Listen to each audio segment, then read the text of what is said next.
unmute everyone. So if you need to say something, go ahead and unmute yourself.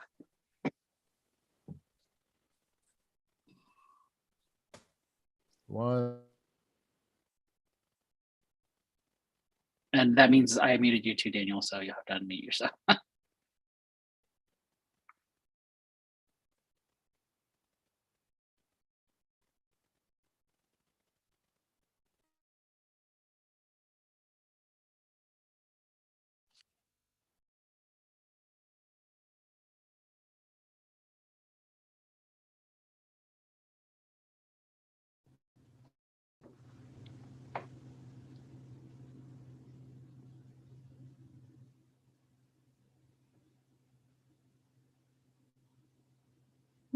I can't hear anything.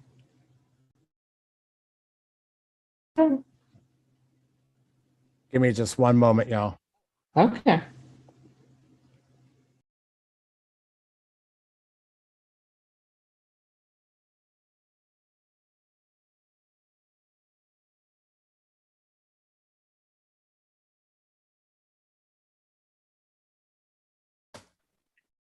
While we're waiting, if anyone has any questions up front, go ahead. Hold on one second. We're almost there, y'all.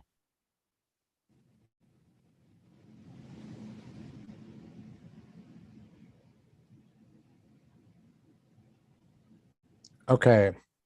All right, everybody. Welcome to the Buckner Terrace homeowners or neighborhood community meeting.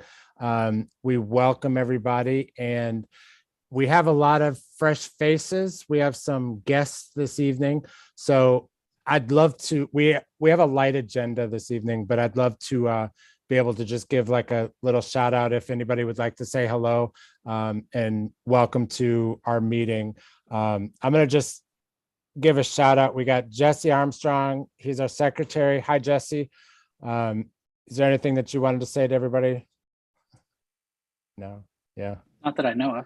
Okay. Well, welcome. We got Mr. White, and Miss White is hiding in the background there. And then the next person on my is Miss Carla Rivera. She is with code enforcement. So if you have seen her in the neighborhood, she is trying to help, and we'll give them an opportunity to talk in just a little bit. We've got B. Welcome, B. Mr. Manuel Valadez, who always keeps us up to date on our crime stats. We'll give him a minute to talk about the crime stats in a minute because our NPO had an emergency that they were not able to join us this evening. We got the Hatchers back, so welcome back. Miss Williams, I see Miss Williams there. Hi. We have a guest from across the freeway, Miss Vicki Martin. Welcome to the neighborhood. We got Miss Patty Collins. We got Miss Mays. We got Miss Campbell from Code Compliance. We'll give her a chance to talk in just a minute too. There's Miss Mays. How you doing, Pat? Hello, great to see everybody. You too. And then we have Miss Walker, a regular coming to see us, Miss Ernstine. We got a special guest, Mr. Venton Jones, who's a candidate for D100. Right now is in our runoff election with Miss Sandra Crenshaw. We'll give Mr. Venton, would you like to say anything to the neighborhood? I just wanted to say good evening and thank you so much, Daniel, for being able to be in the space to talk with you all in Buckner Terrace. I don't know if I'll be able to have, would I be able to have some ability to say some things later, or just an introduction right now? So, I mean, if you want to talk now, you can. Otherwise, we can come back to you in just a little bit. I can actually go ahead. Yeah, I can do it and do that. So I had the opportunity like about a week or so ago to actually, Venton called me and asked me to take a tour of Buckner Terrace because he wanted to learn a little bit more about Buckner Terrace. The one thing that I can appreciate about Venton is he didn't assume what we were, who we are, and what our neighborhood is desired to be. He actually called me and said, hey, I know we've been friends for a while, but I don't know what Buckner Terrace, I don't know everything about Buckner Terrace. I've lived in Oak Cliff, South Dallas, down by the zoo for how many years? And he said, I want to know about Buckner Terrace. So He said, I can't represent if I don't know and don't desire to learn. So thank you for taking the time to come visit Buckner Terrace, but go ahead and take a moment to say hello. Absolutely. Well, good evening, everyone. Again, my name is Vinton Jones, and I'm in the runoff for the state representative seat for House District 100. I am born and raised in the Oak Cliff area by the Dallas Zoo. And so I've spent a lifetime living in that area, but I've also spent the last 20 years working to improve healthcare policy as well as social justice and civil rights policy impacting Black and Brown communities throughout the United States. And so House District 100 is very important to me as it is home. And so I, continue to be interested in working to learn more about the different parts of House District 100. So I'm very excited to be here in the space, learning more about Buckner Terrace. I look forward to hearing from everyone and also speaking, with some of you directly. So I'm just really looking forward to being a part of the meeting. And thank you again, Daniel, for the opportunity to be here tonight. All right. Thank you for taking the time to be with us. We got a couple of other faces in here. We got Jackie. I'm not sure exactly who Jackie is, but hello, Jackie. We got Miss Denise. I see she just popped up on the camera. Hi, Denise. We got Ryan Davis, Jen Lacey, and we got a guest named Randall Bryant. Hey, Randall, welcome to the neighborhood. Good evening. Thank you. All right. Does anybody else want to say anything before we get started? So the first thing that I want to do is, let's go to, hold on one second. I'm going to share my screen. Maybe.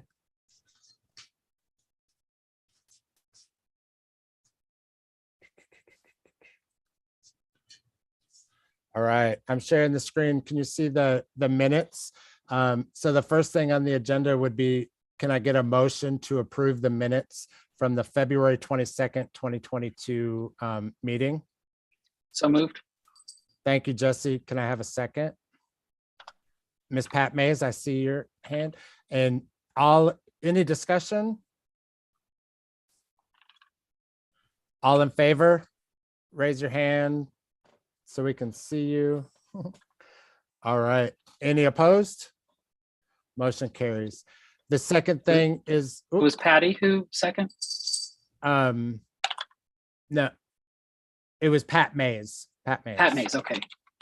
And the second thing on the agenda is the approval of the treasurer's report that was presented February 2022.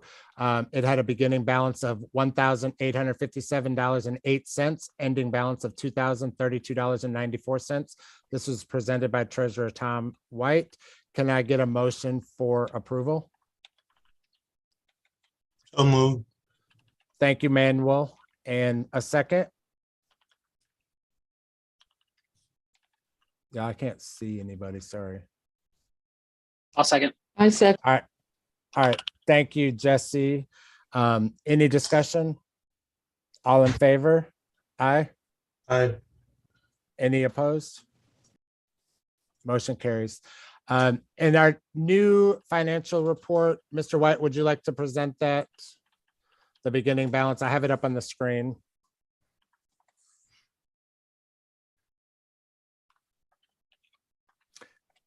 We had a beginning balance of $2,032.94. We had $390 in deposits from $290 in 12 memberships. So thank you to everybody that has paid their memberships. And we do encourage you to pay your $24 for your annual membership if you have not at this point. And we had one donation of $100. So thank you for that donation.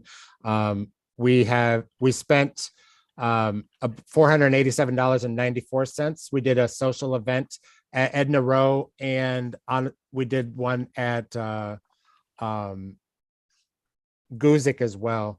And we bought the doggy bag cleanup station bags. Those were the majority of the memberships. And then we did a membership to the Southeast Chamber of Commerce. As we hadn't been a member for a while, but they started working more of the broad area versus just down in southern Pleasant Grove area. So that is the expense of that. So we had an ending balance of $1,935. And we will do that motion on the next agenda. So we just wanted to present that as our balance. Let me get to the agenda.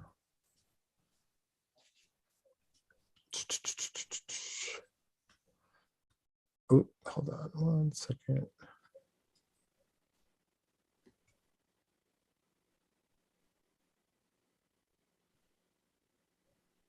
Trying to get to the agenda. One moment.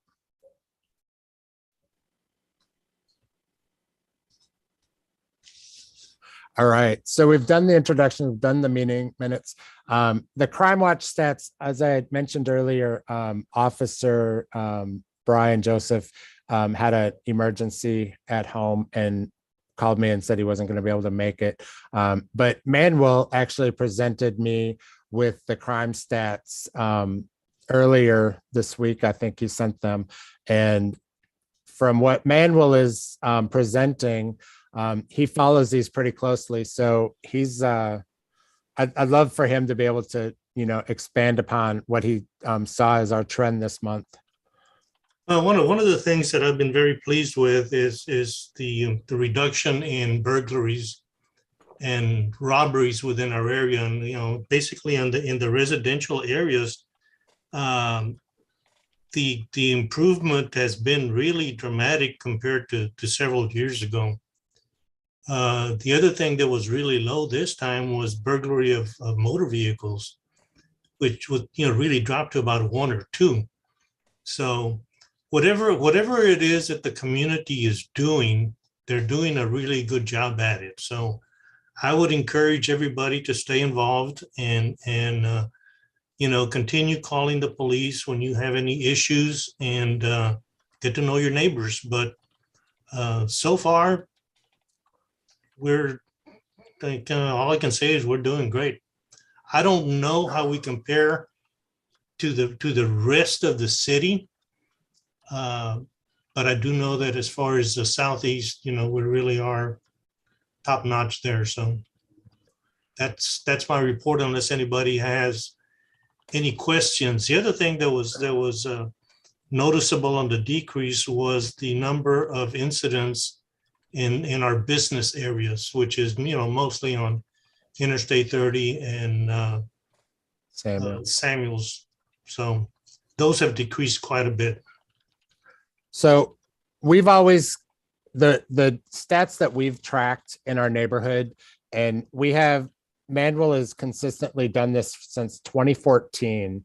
And there was only a couple years that over 1.25% of the houses was the highest number, and that was in 2015. And it's consistently been going down. And as of February 22, 0.38 of 1%. So not even 0.5% of the homes. 10 homes were victims to a crime in February. So that is phenomenal. And I think that's a testimony of our neighborhood, neighbors looking out for neighbors, reporting when they see things. So please do continue to do that. You know what? It also contributes, our code officers trying to keep our neighborhood, the cars that are dead on the streets and in driveways and stuff like that. Everything adds up.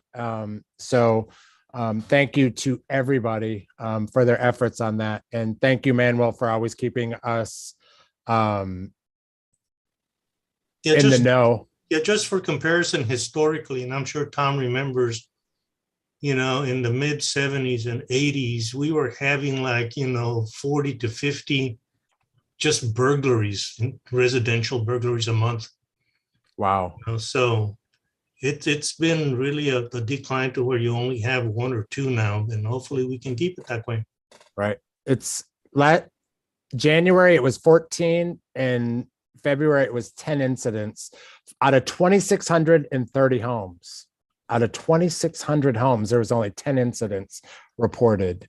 So we do want you to report. We don't want you to not report because the crime with the police department is data driven. So you're hurting us if you don't report stuff, because if we have crime and it's not being reported, it doesn't help us long term. So please do report anything that happens, so that we can keep record of it and we can continue to hopefully see it decrease in crime. Another thing that was pretty interesting this month. Did you have anything else on crime, Manuel? I'm sorry. No, that's Before I- about it. I'm just, I'm very Okay. pleased with the way it's going. And I have asked to get the police chief to come to a community meeting. So I'm working on scheduling Chief Garcia to come to the neighborhood. And I'll know hopefully soon when he'll be coming. I've also asked city manager TC Broadnex to come back. So I think he may be coming back in June, is what the plan is at this point. The other interesting thing that I saw this month, if you haven't noticed, there's some houses that go up for sale. When Patty Collins is our resident realtor that takes care of our real estate snapshot every month. And this month, when she ran the report, there was 0 homes available on the market. All 10 of them that were under contract. I mean, they're still technically listed, but there was 10 that were on the market and they were all under contract. So there was a day or two that had no houses available for anybody to buy because they're already under contract. So I think that's another testimony of our neighborhood changing and, getting better and better because people are fighting to get the houses in the area. So thank you to Patty and our realtors. We've got Miss Mays that's been a realtor for many years and probably sold a ton of the houses that we all live in. So thank you to our realtor friends. And as we continue to see year to date, the highest dollar that we've seen at a house in Buckner Terrace is $550,000. That's a far stretch. I don't know what the lowest house is that somebody bought 40 or 50 years ago, because I know we have a lot of people that have been here 40 and 50 years. I think one of the lowest numbers I've heard is like a family spent like $23,000 to buy their home here in Buckner Terrace. So I'm jealous, y'all. So, but I bet the person that spent 550,000 is even more jealous. So, right. So I had mine built and it was 55,000. Oh, brand new 55,000. And now it's worth, 325 or, wow. That's absolutely amazing. And, I don't know that that's all the neighborhood, but it definitely is attributed to it. So that's some good news. Some events that are coming. Hey, let's give code enforcement, Carla and Yvette, if you guys would like to have some conversation with the community, we would love to allow that. Good evening. Good evening. My name's Yvette Campbell. I think Ms. Carla is going to come on and she's going to share some code stats with you. Good evening, everyone. Go ahead. There she go. Oh, Okay. sorry. I'm going to relinquish it. Yeah, go ahead, Ms. Carla. My name is Carla Rivera. I am one of the neighborhood code representatives in Southeast. I have some updates, some new information, and I'm going to go over the code stats for the area. I just wanted to start off with, I wanted to give an update on the shopping center that's located on Samuel and Jim Miller. Last meeting, I think, is when I brought up that we were actually doing a shopping center sweep in that area, pretty much educating everyone and then eventually doing notices of violations. As far as that, it appears that most of the businesses did comply with the sign ordinances. We do have a couple that have not as of last week, but the inspector is scheduled to come on out, inspect again and do further action on April 4th. It's just, I want to say 2 businesses that did not comply. Once we're completed with that section, we're going to move across the street and do the same thing, conduct a sweep and try to monitor the area so it doesn't come back up. Also, I don't know if you guys know, our leadership changed a little bit over the past month in our office as far as code compliance. So I'm one of the NCRs. As far as supervisors, we have in the office, we have Ms. Danielle Smith. She is overlooking pretty much South Dallas area. Ms. Elizabeth Hernandez, she is the supervisor for Pleasant Grove area. And then Ms. Yvette Campbell, she's their interim supervisor. She has part of Pleasant Grove as well as Cleveland Riley area. Our manager is Mr. Jeremy Reed is back in the office. So he's the manager for Southeast now. And Mr. Paul Ramon, he is back as well. So he's the division manager. And then we have an interim director is Mr. Andrew Espinoza. Mr. Carl Simpson, who is the director, he's actually interim assistant city manager at the moment. I also have the total violations for this month in the Buckner Terrace area. There were, as of today, from March 1st to today, there were 103 confirmed violations.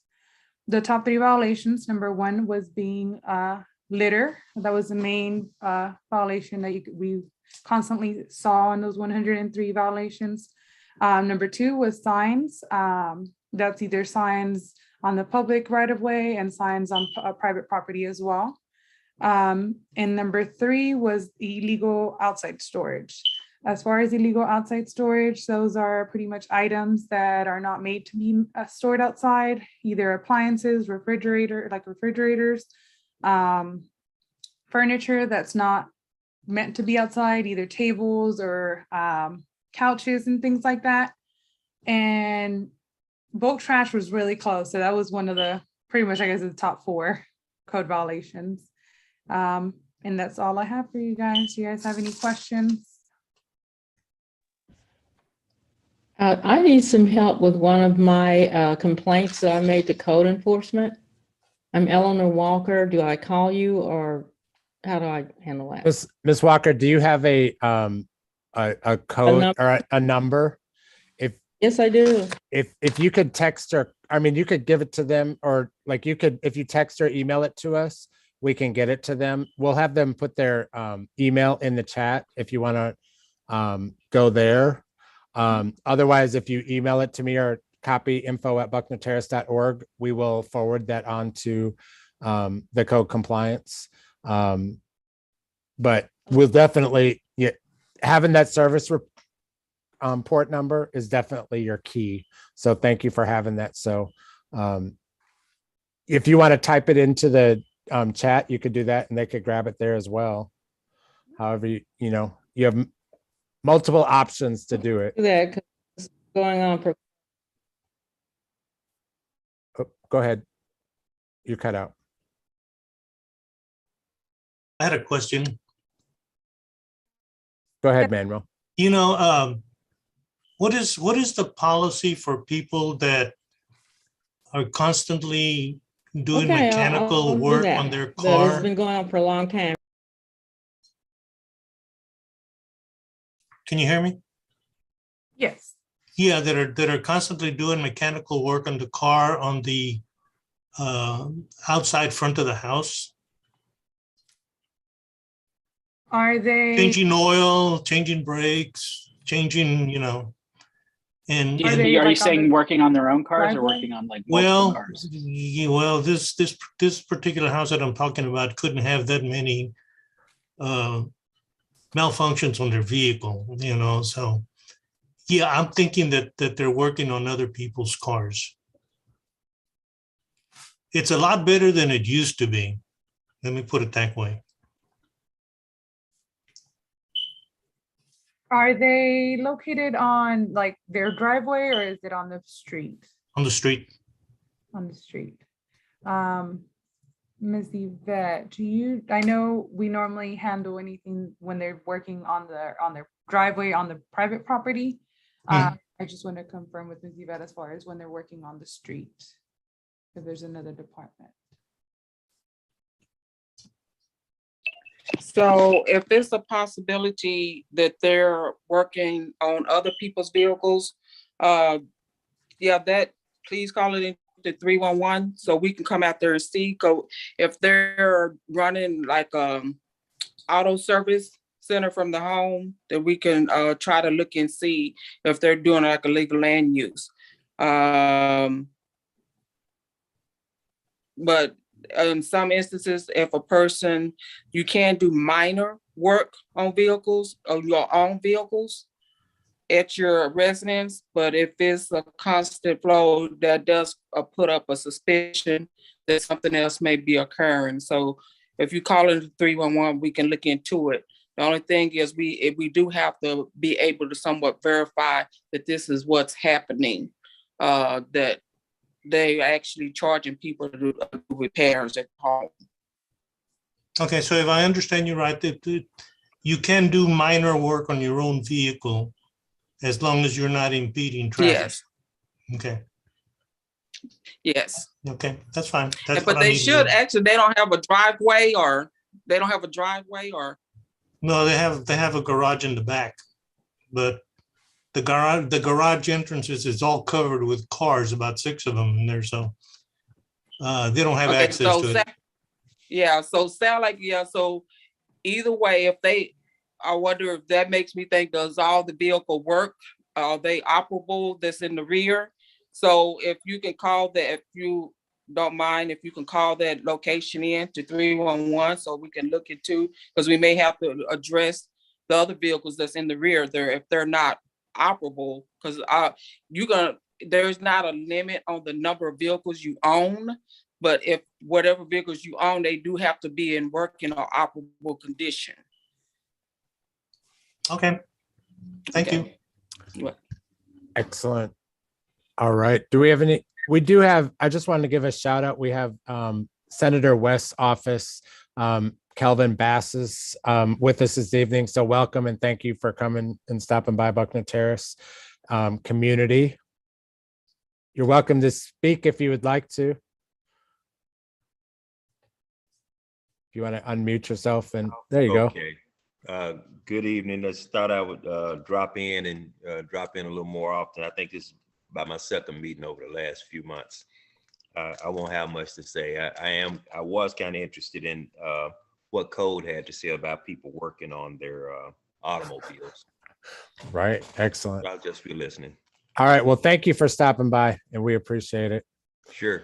And I know, Ms. Walker, I think we were having a problem. You were cutting in and out. So I think we missed your information. But if you look in the chat right now, Ms. Rivera's got her phone number and her email address that you can send the service request number to. And if you can't get that to her, you can get it to me. You can call me or whatever, and we'll get that to her. Daniel, we do have a question from Regina Proctor. All right, Ms. Proctor. Yeah, good evening. This is my first virtual meeting. And my question is, I have a vehicle that's parked in front of my house. The vehicle belongs to my next door neighbor, but the vehicle has not moved in a month.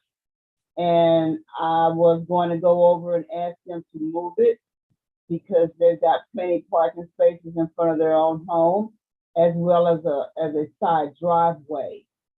So is that the proper way that I should do that? Or I was gonna put a flyer on the car asking them to move the car? So Ms. Proctor, technically, if they move their car at least an inch every day, they are in compliance, and regardless if it's in front of my house or your house, they have the right to park on the public street. If they're not moving the car, like you're saying, it hasn't moved for a month, there is a violation, and we can ask our police department, our NPO, which Brian Joseph has joined us. I believe he was here, if he's still here. So if you want to send over that address of your house to me, you could text me or email the Buckner Terrace, info@bucknerterrace.org, your address, and we maybe even a picture of the car. We can get that over to our officer, and they will tag it, and 24 hours they'll come back and they'll tow it. If it's on You the can public, also submit that on the 311 app too. you can, but it is very effective to provide it directly to our NPO, because we can get it done quickly. And it's not bad to submit it on the 311. That's definitely, I just have found it very effective to get it done effectively very quickly. So if you want to do that, we'll take care of that right away. If it's on private property, if a vehicle is broke down and it's on somebody's property, like I'll give you an example. There's been a car that's in my alley on a neighbor's property. It's been there for 22 years that I've been there, and it is never moved. It's been covered with a blue tarp that's frayed at all the corners except for the middle. I get a ticket to move my car, but that car is still there. But we won't go there, but those ones would actually go to code compliance. So if it's on private property, it's under code. If it's on the public street, it's DPD. That's the only reason I put that comparison out there. It's on the public right away. If it's not moving, our NPOs will take care of it. The technical way to do it is to do a 311 request. Connection. But the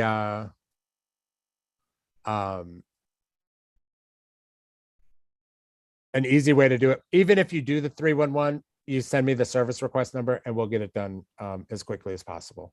So Okay. Could you please send me the email addresses? if you go to bucknerterrace.org, bucknerterrace.org, you'll find the email address on that front page, info@bucknerterrace.org. If you send it to that, I will make sure that it gets to the right person. Okay. Regina also asked for an address in the chat for to pay dues. Okay, thank you. Okay. And that's also on the Buckner Terrace homepage. There's an address, the PO box, which is there.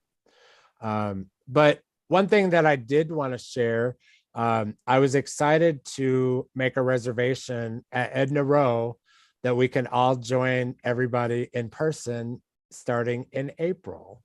So yay, back in person, live meeting next month.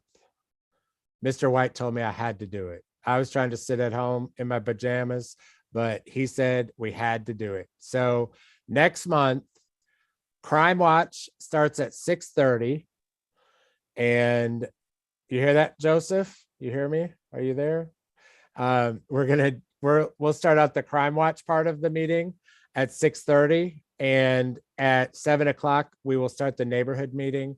I'm hoping that we're going to have some special guests for the next couple of meetings. I'm working on putting those together. So I think that we will. I'm excited, y'all. I am, as much as Tom wants it, I want it probably even more. So I'm excited to see everybody. I've been out and about. I work at Dart now, so I have to go out and see everybody in person. So that's my Dart announcement for the day. Because we are going to make an attempt to also have the meeting on Zoom as well, but yes, I'm not sure exactly how that's going to work yet. Well, we're going to try to do it. They told me that Principal Joseph told me that he has the technology for it. So we're going to try to do it live streaming and in person. So wish us luck, but even more so, I think, we'll probably have some kind of refreshments, at least bottled water and some cookies or something. So please, if you can and you feel safe, please join us in person. We do have a couple events that are coming up this Saturday, the 2nd of April. We are planting trees at Lakeland Hills Park. Does anybody know where Lakeland Hills Park is? If you take Honeycutt Road north, go under 30 and go up to St. Francis, It's where the skate park is. And we are going to be planting some trees there. So if you'd love to come out, play in the dirt, we would love to have you there. That would be a very fun event. And I know that, it brings pride and joy to everybody to plant a tree. So come out. The holes will already be dug for you, so you won't have to dig a hole, I promise. We just have to put the tree in the hole or prep the tree, put it in the hole, and then fill it in the dirt. So we're excited to have some trees being planted up there. What was the date one more time? April 2nd. And then the next event is on April 23rd. April 23rd, we are doing It's My Park Day. And if anybody remembers, It's My Park Day in Everglade Park. The last time we had It's My Park Day in Everglade Park, we installed a butterfly garden. And this year, we're going to expand upon the butterfly garden and we're going to do some more plantings. So April 23rd is going to be an absolutely beautiful day at Everglade Park. I wanted to give you a caveat to Everglade Park. You're going to see some construction happening at Everglade Park in the pump station. As devastating as it's going to be, they're going to take about a third of our park and they're going to chain it off. They're going to reroute the walking trail. They're going to move our exercise equipment that we just installed because they've got to redo the pump station that serves about a third of the city of Dallas through this station. So it's vital that they do it. They need to upgrade it. They're going to do this. It's going to take about 2 years. And then once they're completed with it, they're going to restore the park back to its glory. And they're actually a few of the amenities that they're going to add. They're going to re-landscape. They're going to add more trees. They're going to add brand new parking lots. I've asked them to do the parking lot by the baseball field, and they've agreed to do the parking lot over by the pool in concrete. So we're going to have 2 brand new nice parking lots, as well as expanded walking trail around the perimeter of the pump station. So it'll go all the way down to the road and around through the alley. So that is going to be a welcome addition.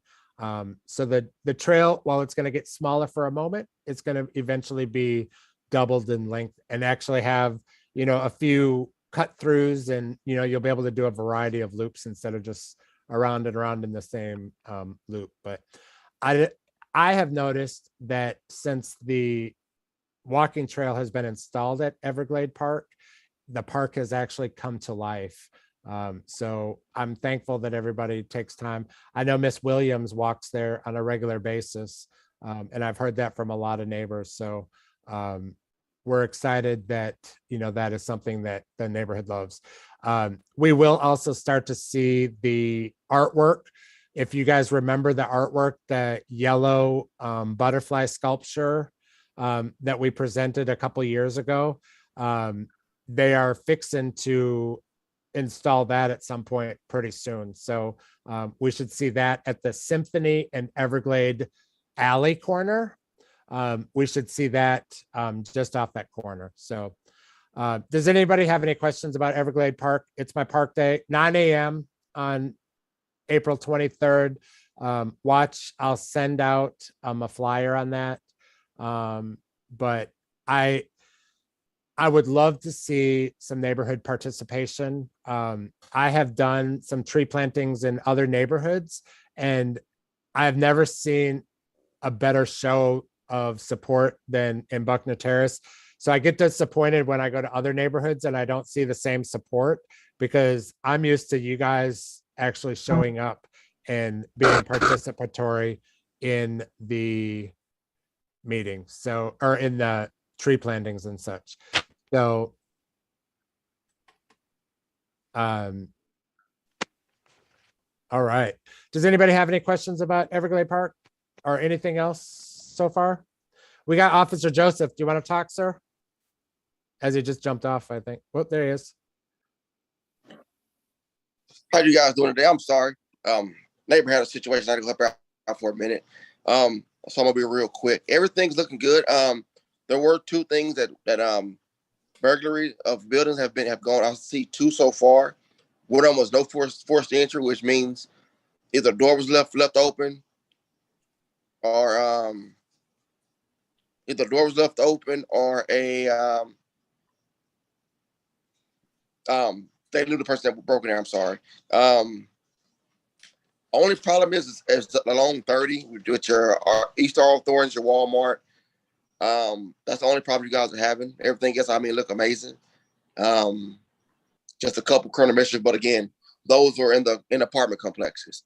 One thing that I did know that I did appreciate is there was a discharge of a firearm in a certain municipality, which means you guys are calling 911 about those gunfires, and we caught the person. So when you hear those gunfire shots, please call it in to make sure we get everything. Try to get that person off the streets and that gun off the streets. Go over this for the whole city. Crime is down 2% over the whole city. Overall, murders for the whole city are up 7%. Robberies are down 14%. Overall crime is down 10. Overall violent crime is down 10% within overall of the city. That's a whole city. Southeast, we are still down 7%, which is pretty good. I believe we're leading in overall crime, which is pretty good. Murders, we're still down 25%, which is, I mean, no murder is a good murder, but we don't want to have a lot. We're down from last year. Last year we had 12. This year we had 9. Robberies are still down 23%. Overall violent crime is down 12%. So everything is looking real good, guys. I want to appreciate y'all for calling 911 when you need to. Continue to call. With this coming up, the warm weather is getting warmer. You see people walking the neighborhood. Make sure you call 911 just to make sure everything's good. If you see somebody walking back and forth, because this is a time when people start getting out, breaking into homes, breaking into cars. So just be aware for yourself and your neighbors.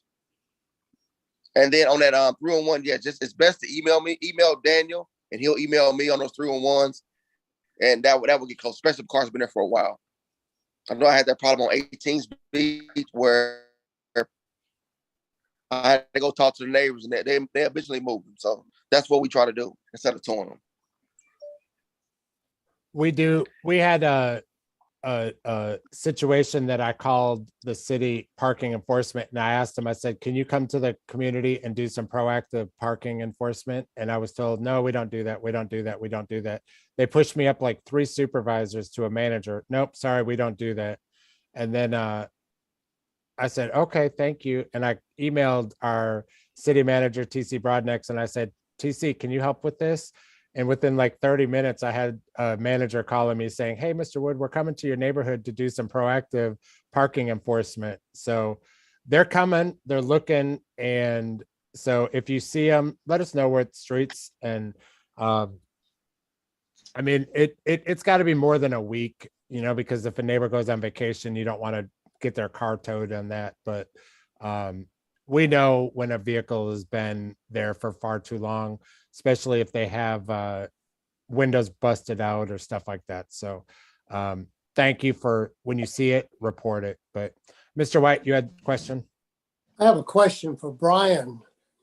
Brian, was there any information that the person that was arrested for the firing of the weapon, was there anything he shared with you or us about why he was doing this?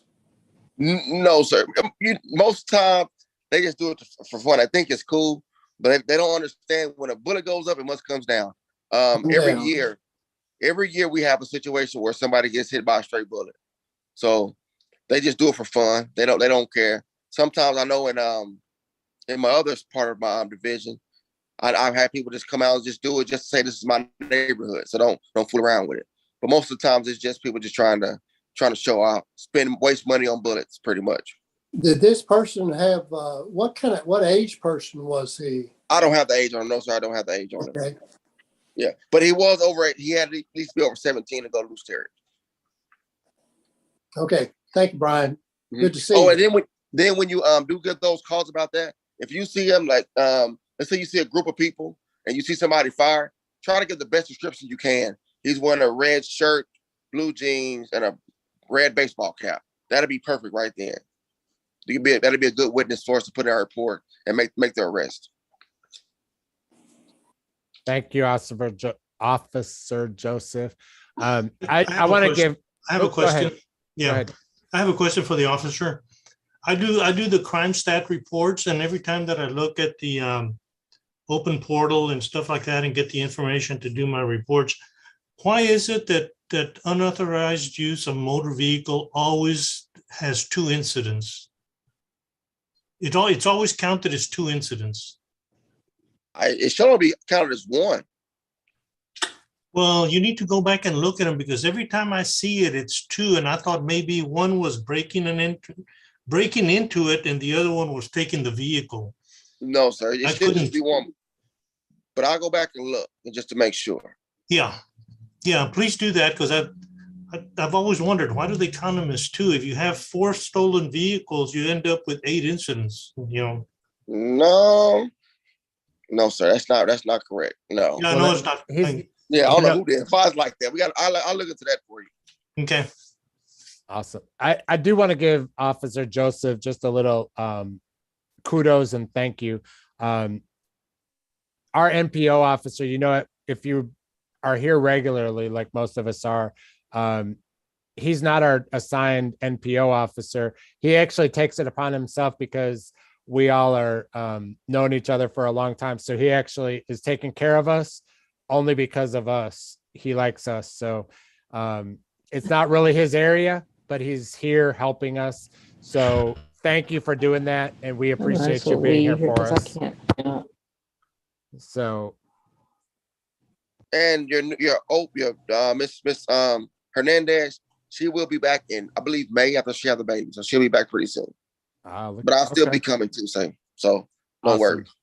Awesome. Hey, we got a couple other events that I gotta find the dates of it, but we have I'll post it, but we have a kite flying event down on April 16th in Blair Park in South Dallas down by Bonton.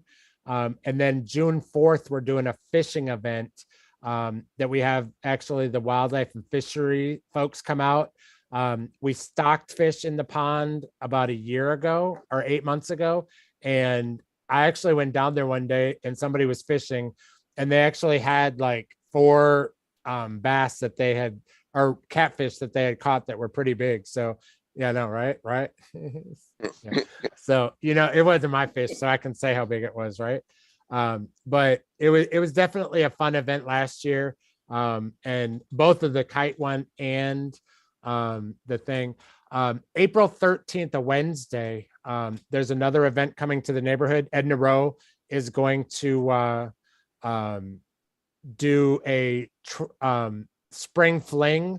And basically they're going to an Easter egg hunt.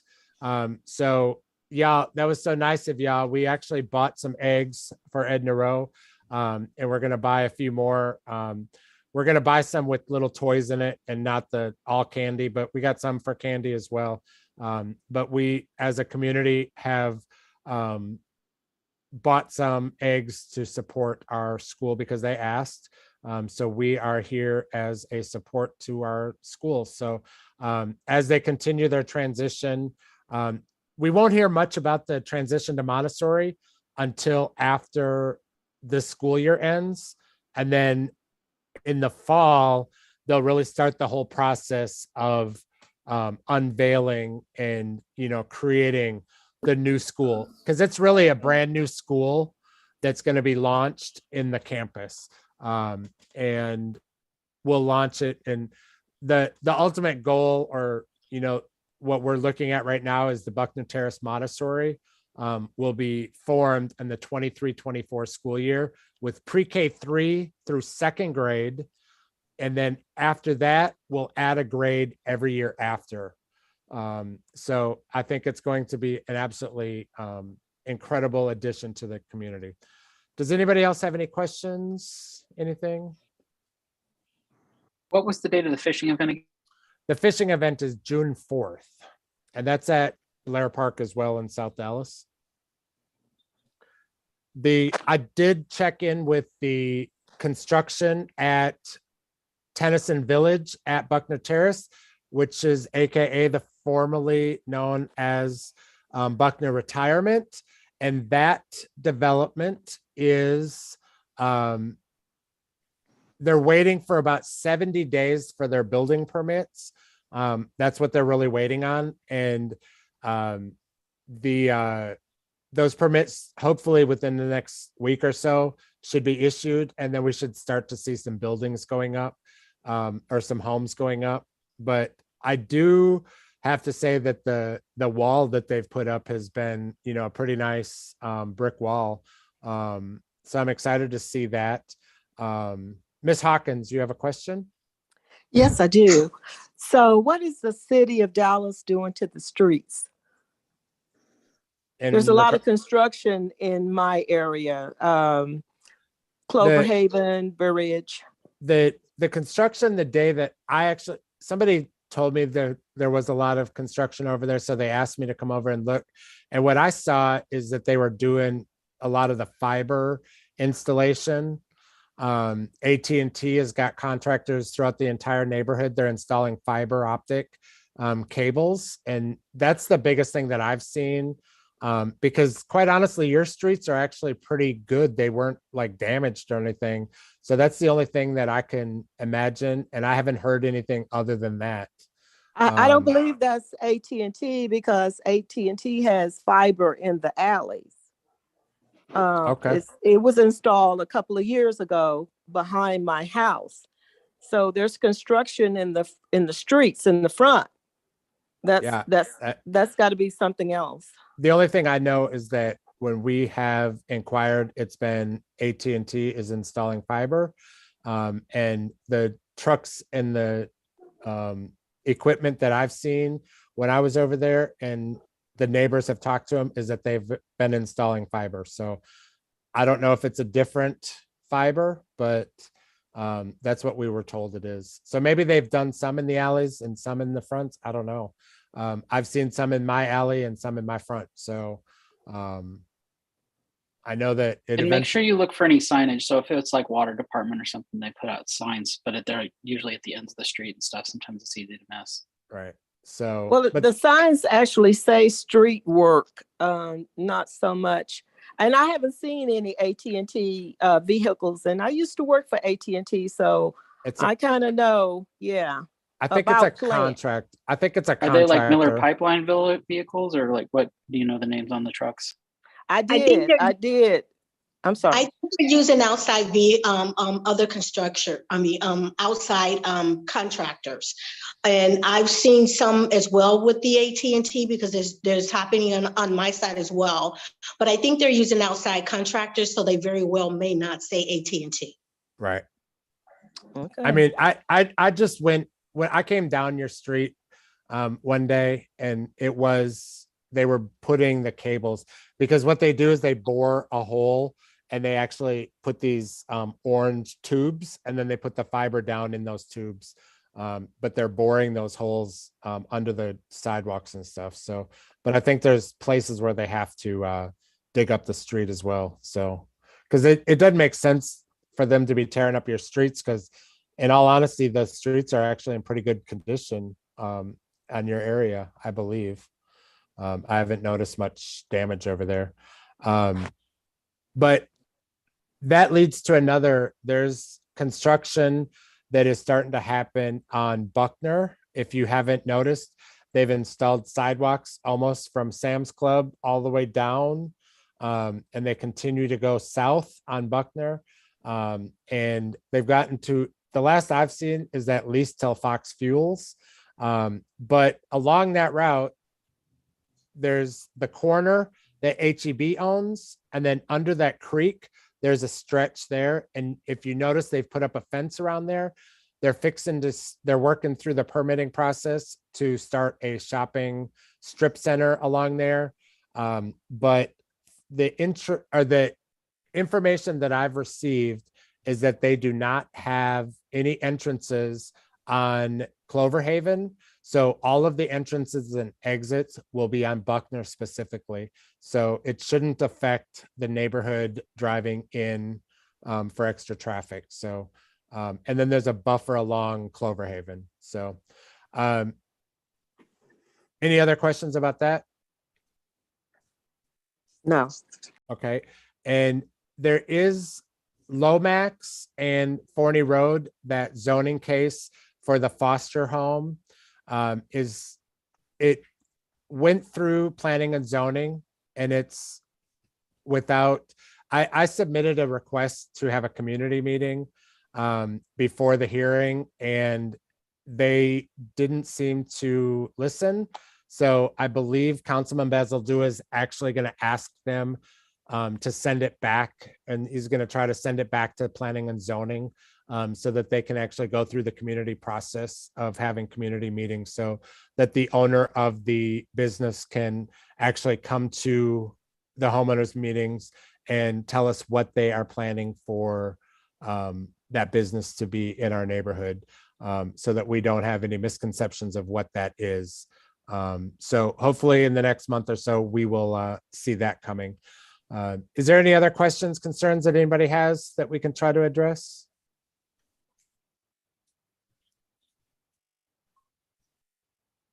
Daniel, it's Denise. Do we know what type of retail they're planning to put on Buckner there at that strip mall? We do not. I've heard, the one thing that I've heard is a rental center, a rent to own center. It's neighborhood retail, it's neighborhood services. So it's got to be less than 3,500 square foot business. So it's got to be small. And that's, the best that we do know. We do also know that next to Fox Fuels, that I don't know, that I can't pronounce the name of the meat market, that, remember where the old Luby's is, north of 30, there's the meat market, the Mexican meat market. I don't know the name of it. I can't pronounce it. So I don't want to butcher it, but they're looking at putting another one next to Fox Fuels on that lot.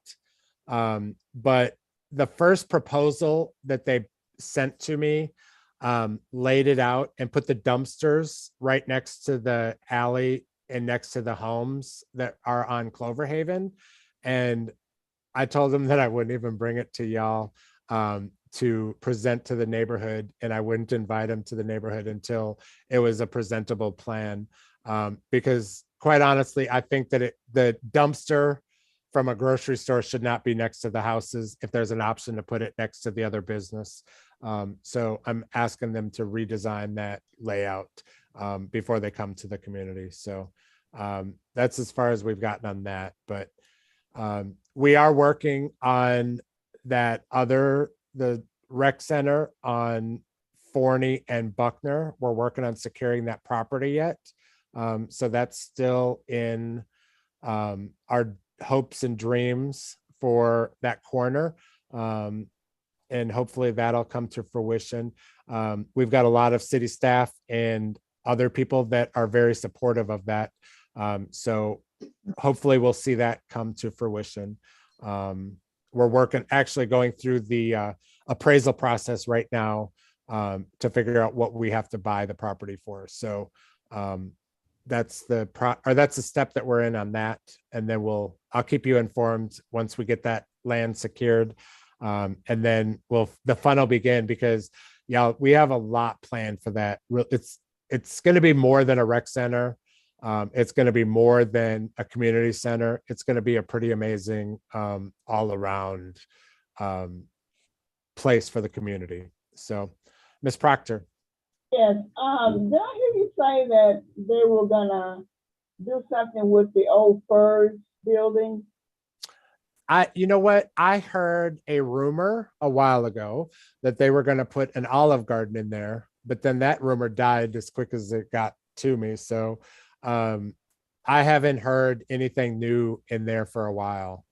But I would love to see something. I don't know about everybody else, if you want to drink or you don't want to drink, but I'd love to see a neighborhood bar like a Cheers or something like that, or a TGI Fridays, something that we could all gather, whether we have an iced tea or a margarita. But I would love to be able to have a place that I can walk in and I see my neighbors, and we get back to some sort of normalcy. But I don't, that's something, yeah, our neighborhood, we've gotten that revitalized. We've got our name identity out there. We've got our schools on track to be great. All of the new homes are coming. The developments are underway. Code enforcement is working hard for us. The last thing that we have to do is clean up our retail area. And once we get some viable retail and some restaurants and stuff, which I know Councilman Basil Dua, honestly, he wanted to be here, but he had another meeting. I think he actually jumped on. He doesn't. Yeah, he's here, or someone with his No. account is here. Yeah. So if he wants to say hi, he's welcome to. I think he unmuted him. There he is. Hello, everybody. I'm on just really to listen. I'm driving. Sorry, so my camera's not on, but I'm leaving neighborhood association meeting in Joppy. So sorry that I am tardy, but I'm sure y'all are aware Daniel keeps me well up to date. So I'm here to listen. And if there happens to be any questions, I am here. And we did give Regina Proctor has her hand up. Okay, one second before we lose Councilman Basil Dewitt, we did give somebody that was on a ballot a moment to speak. And Mr. Basil Dewitt, I believe you're on the ballot on the 24th of May. Is that correct? That is correct. Yes. And what are you trying to represent us to do? Well, hold on. Let me take my councilman hat off. That's why I said Mr. Basil Dua. Yes, I'm running to represent precinct 1084 with the Democratic Party as precinct chair. Precinct 1084, since I've been in office, has had a steady increase. I've been very impressed with the voter outreach, but that's been organic. We've seen it continue to increase. And then with the new redistricting lines, we have jumped to the highest voting turnout in not only our council district, one of the top in our county district, our county commissioner district. We are the top voting precinct in State House Representative District 100, and in the top 5 of our United States Congressional District 32. And that's all in theory organic because of the voter participation that exists in our community and the engagement that is there now. I believe that I could help elevate that with the relationships that I have with each of those members of the offices I just spoke about, and with just continuing to work directly with the community. I would like to see some more effort being put in so that this increase can be that much more. If we can see it already being number 1 organically, I believe that we're an electorate force to be reckoned with if we can have a little bit more push. So I would love y'all's vote whenever you do come to the ballot. If you are voting in the Democratic primary runoff, that is election day on May 24th. Thank you, Daniel, for the opportunity. All right, thank you for stepping up to help elevate and promote our neighborhood and voting. I think we try to really, I'm impressed every time because, yeah, I love hearing that we have some of the highest turnouts for the voting. And actually 1084 is on the west side of Jim Miller, 1087 is on the east side of Jim Miller, and 1087 is also a very high voting precinct. So thank you to all of our neighbors on both sides of Jim Miller, with just the difference of being 1084 and 1087. So, and quite honestly, the 3rd highest voting precinct is just north of 30 in the Claremont area. So yeah, we have it locked up here. So that's why they always come to see us. That's why we get tons of mail when it comes to the election time. So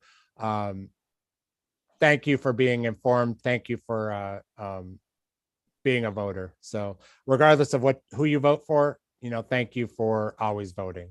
All right. Does anybody have anything else? Regina Proctor has her hand up.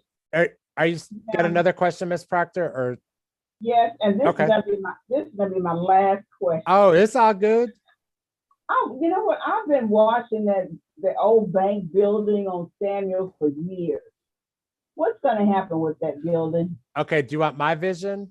Okay, so I said it the other day. The first part is a bank, then we have a coffee shop, then we have a pizza place, a Cheers bar, a barbecue joint. They're all linked together. And an ice cream shop. I forgot the ice cream shop for those of us who like ice cream. I think it would be an incredible food thing. The coffee shop. Yeah, there's a coffee shop in there. Yep, definitely. But you know where the playground was? I want that to be like an outdoor dining area. But in all honesty, right now it's nothing but a problem. But that is where our friends in code enforcement are going to keep helping us, because the businesses there are less than savory. So we are thankful that code continues to encourage them to be better neighbors and better businesses.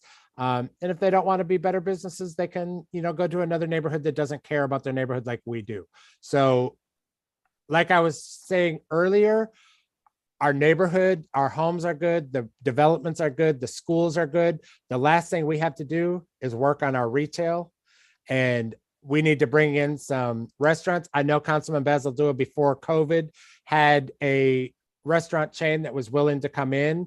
I'm sure he's going to start working on that again as soon as these restaurants are confident that they can make a go of it in our trying times. So that is our focus. That is where we are redirecting most of our energy. As far as, I would say my energies are going to start to redirect over there as we move forward. So, Mr. White, is it time to adjourn? I'm about to fall asleep. So sorry It's about ice cream time. I know, right? Now, don't we wish we actually had an ice cream shop to all be at? But no, in all seriousness, that shopping center is a key opportunity in our neighborhood. All of our retail has major opportunities for improvement. I know that there's a developer looking at a lot of it. You've seen the transformation of the CC's parking lot or the CC's pizza business. The same developer is willing to buy more of these shopping centers, and he's working on it.